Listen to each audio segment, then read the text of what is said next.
What's going on, guys? It's Trev the King here, and today, before I start off, I want to apologize for not bringing week 5 earlier than the upload date for week 6 because I've just been bogged and have not been able to record at all. But finally, I have enough time to record, and I'm uploading both week 5 and 6 on the date that week 6 is supposed to be uploaded. So I'm recording this actually today. So yay for procrastination. Not really procrastination because, again, like I said, been hella busy. And yeah, so no team preview for either of these weeks. Just gonna briefly explain my team. I'm gonna be over here because Showdown. We have some pretty cool sets. Like, I was pretty proud. These 2 sets, these 2 weeks, I brought probably the best sets I've ever had. Probably prepared the best. Maybe even played the best I've ever played. But yeah, first is a sub Home Claws Dragon Claw Fusion Bolt Kirim, enough HP to live for its subs to live Seismic Toss from Chansey, because it's got 4, I believe I put 404 HP, and enough speed to outspeed a Adamant Zard. So basically this thing's jolly with near max speed. Next is another sub mon, sub Power Up Punch Zen Headbutt Bolt Strike Victini. Didn't really want to bring Bandit Victini because she had things like Alamola, Slowbro, Megazard X that could come in on a V-Crate, eat it up, and things like Megazard X and Slowbro that could set up on me with Dragon Dance and Calm Mind respectively. Next, I believe this is a physically defensive Rocks Land OT. Kind of like one of the standard checks to Zard, because Zard kind of blew my team back.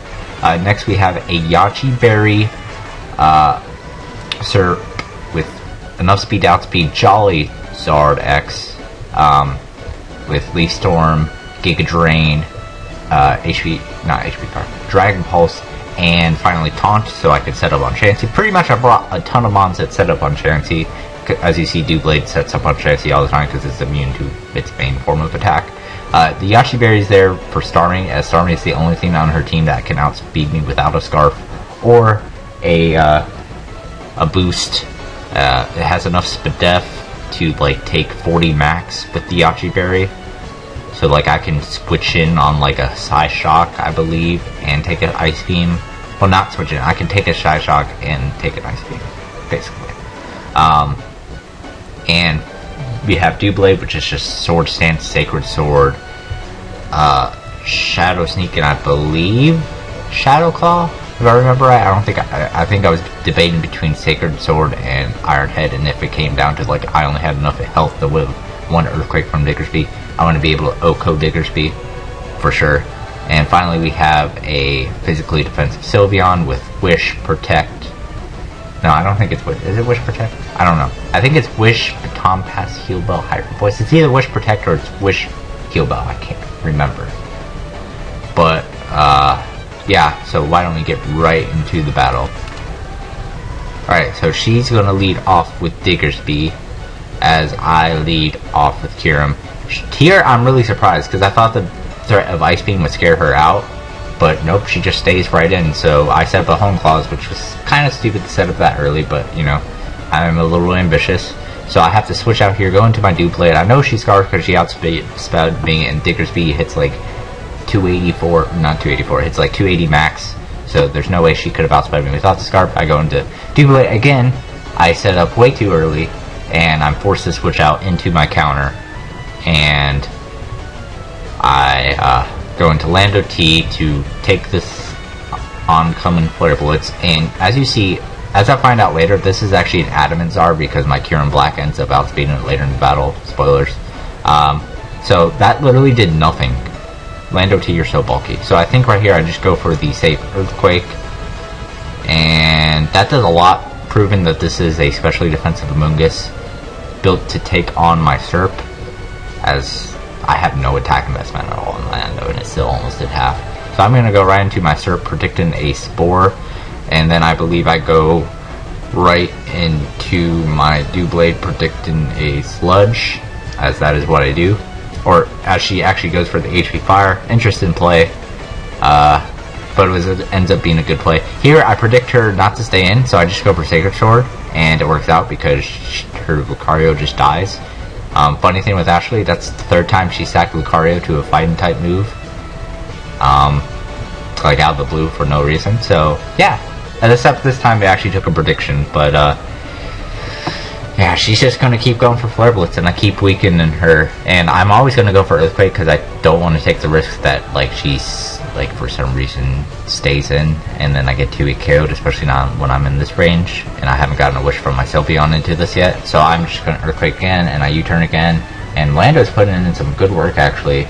It did a lot to Moongus, although that regened off, and it did a lot to the Chansey. As she just sets up her rocks, I believe I take this opportunity... Yeah, I believe I take this opportunity to sub as she goes for a Thunder Wave, which is the reason I brought all these setup mons, Taunt, sub, so that I could literally set up on Chansey, and that's what I'll proceed to do. I proceed just to go for the Home Claws, and I'm just going to, I believe I fire off a Fusion Bolt, I believe? Yeah, I do fire off a Fusion Bolt, no reason not to, as that kills the Starmie. Now right here, she's going to go into her Diggersby, and honestly, I think I have a chance of blue in return, but then she also predicts the Lando T, which works out in my favor greatly, as I just kill with a Dragon Claw, because I'm max attack Jolly, and I'm at +1, so yeah, and pretty much here, if Herzard does not outspeed, I win the game, and Herzard does not outspeed, so basically the game's over. This will be a 6-0 in my favor, as you see. She sends out a Moongus. She probably should have sent out... Well, I was about to say she probably should have sent out a Moongus and then switched to Chansey, but that just gives me more free setup. However, she could have actually possibly not made this a 6-0, because I thought Dragon Claw killed, but of course I underestimate Chansey's bulk. That says it does 25, but it probably does like 24.7. And I just killed with Dragon Claw. To be safe, I probably should have set up a sub. But I honestly thought Dragon Claw would kill 58% at +1 when I'm max attack. But yeah, that was the first game. Actually didn't play too badly in my opinion. It's just like I brought some pretty heat set. Like I said, this is probably the most I prepared for a team, except for this current week against Cheese Boy, which I will get right into next, and I will see you guys right there. And we are back with the game against Cheese Boy. Now again, I will be on the other side because Showdown for some reason likes to put me on the other side. As this week, I'm literally bringing no bulk. You may look at Lando T and Sylveon, which was my defensive core last week, and like, how are you bringing no bulk? Okay, let me go through. Cobra Berry, offensive Victini, Life Orb, Heliolisk. I believe this is a sub 3 attack Hiram.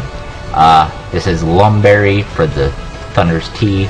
Serp, kind of standard set if you want to take on Pharaohs and OU. Except I think I only have enough speed to just outspeed Thunder's Eye, because I obviously don't have to worry about speed time with my own Serp. Adamant, Earth Plate, Lando with Rocks. I believe it's Edgequake with U-turn, and finally Spec Sylveon. I literally, like this is hyper offense to the extreme. I have no defensive mons. I mean, Sylveon and Lando can switch in on things because they're bulky. So can Victini, but really I want to preserve Victini's health because I take about 50% from a Sucker Punch from this Bisharp. I'm kind of hoping that I can bait him to go for a Pursuit or a Knockoff, so that I don't have to waste my Cobra Berry and I get to keep health. But yeah, Victini's my biggest check to make a Medicham because it resists its priority Bullet Punch. It can be faster if he's running Adamant because I'm running Timid. Literally enough speed to outspeed Adamant Medicham, kind of like how I ran enough speed on my Kieran Blacklaw against Ashley to outspeed Adamant Zard.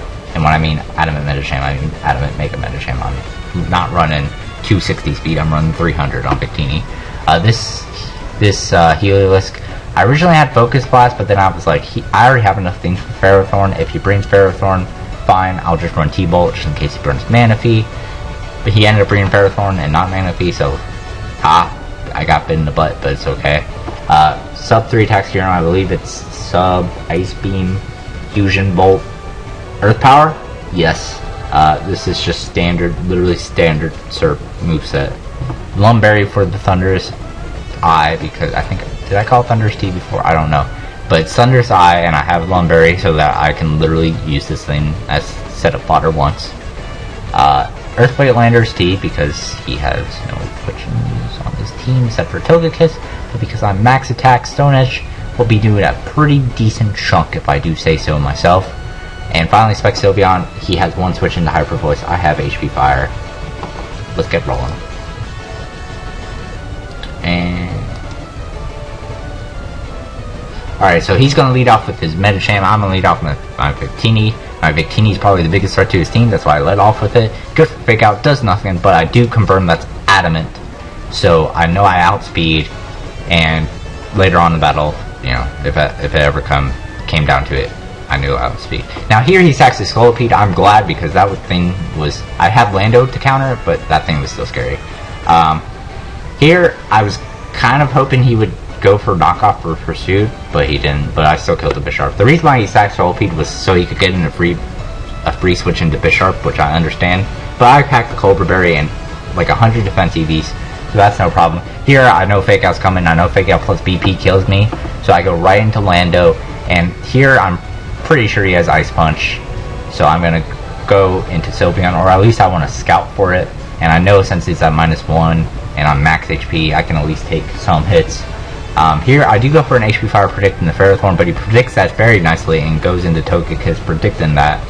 So that still does a lot though. So that kind of makes me think it's like, I don't know. It kind of made me think it was like more physically defensive, but like Spec Sylveon is just that strong, because I think it ends up being like more Spadef. Here I go into Helios, predicting him stay in or go for T-Wave, but he goes into Ferrothorn. Then he makes a nice prediction, go for Leech Seed. And then he has Protect and all that annoying stuff, so I can't even like kill this thing, which is annoying. And I think does he end up being Rocky Helmet if I brought V-Crate, which V-Crate was probably better against his team, but like it could be Revenge Kill easier. So here I'm going to go for the Blue Flare on Togekiss as it gets burned, which is really nice. Again, Victini, really powerful Pokemon. So here I'm going to go in Heliolisk. I have no reason not to click Volt Switch. If he goes in the Ferrothorn, I literally bring in Surf, click Sleep Storm, and click HP Fire and win the game. Except not really, because he still has a Mega Medicham. So I'm going to go into Sylveon here as he goes in the Mega Medicham. That's not a favorable matchup. I know he's probably going to go for either PP or Fake Out. So I go into Lando T again with my Intimidate and my Natural Bulk. Eat that up, that Fake Out. And here I predict him to over-predict. Now here, I'm going to pause. Here, you can argue that High Jump Kick mismattered, because that would have been like 25 to 30% on Lando, and that would have been all Gucci. However, and plus he got 50% on himself. However, that miss did not matter one single bit, because Lando's role in this game does not, you know, Lando's role literally is not changed with 30% less health. Like, you end up seeing it literally doesn't matter whether Lando has 64%, 34%, 1%, it doesn't matter. And I am Adamant Earthquake, which does to a standard Mega Medicham, which I did watch this video, because again, I'm recording this on the day it's supposed to go up, which I'm pretty sure I remember him bringing standard no bulk Mega Medicham, or like 4 in a random stat, does 102 minimum, so did not matter. Not saying that he like complained about it, because, you know, obviously it's only 30%, but still, that did not matter in the slightest. So the Earthquake will kill, and yeah. So I set him my rocks here, revealing that I am not choice banded in any way, which he might have thought that was the only way I could kill him, but no, Earthquake kills Mega Medicham because it's really frail and Lander's really strong. Now here I go into my Sylveon thinking there's no way he's going to Gyro Ball here. He's going to protect, but no, he predicts that. And yeah, my Sylveon takes a hell of a lot of damage. Oh, it just dies because I have no physical defense investment. Even though I had like little speed, just enough to like have a lot more speed than Porygon 2. And here, this Leaf Storm miss matters a lot. Way more than a high jump kick miss mattered. Blah, blah, because I would have been able to take him out with HP Fire. I would have had. He probably would have gone for T-Wave against my Serp, for trying to get a Parahax, and but I had Lumberry, so I could have taken 1 T-Wave and guaranteed get off a Leaf Storm, possibly kill it, maybe not, but I'm just going to say that possibly could have mattered for differential. Now here I thought I lost, I thought I choked because of the Leaf Storm miss and the fact that I sacked Sylveon, because now I have nothing for Focus Blast Lander, or Thundurus, except he doesn't have Focus Blast, or he just didn't go for it there. But again, I watched his video and he was actually T-Wave Nasty Plot, 2 attacks, HP Ice plus Thunderbolt, so pseudo Bolt Beam, and yeah, I kind of look out at the end even though I choked. And that'll be the game and the games for this video. So yeah, these 2 games, you might have noticed that Kieran Black did a ton of work, and you would be right, because it would be 7-0 in its last 2 weeks, and that pushed it from a mediocre 3-2, very, like, you know, first 4 weeks of the season, it was kind of, not kind of, it was really underperforming. Now it's 10-2. Man, what 2 weeks can do for you, that's for sure. But yeah, not only that, but Bikini's having a nice season as well, 7-2 with this 2-1 performance. Could have possibly done more than that, but I felt like I didn't want to be greedy for my own Pokemon. I didn't want to single out a Pokemon and possibly lose the battle because of it. So I was like, I'll just sack it for the good of the game. So yeah, that'll be the game. That'll be the game for this video. If you enjoyed them, please like this video, subscribe to my channel. I will be uploading more NPL stuff, maybe uploading other things if I ever have time outside of NPL. Yeah, so thank you guys for watching, and peace. Be back with you for week 7 against, I might go in the Green Bay Palkias. That's a rough matchup, probably my roughest matchup of the season. So yeah, it's gonna be fun trying to plan for that. So see you guys.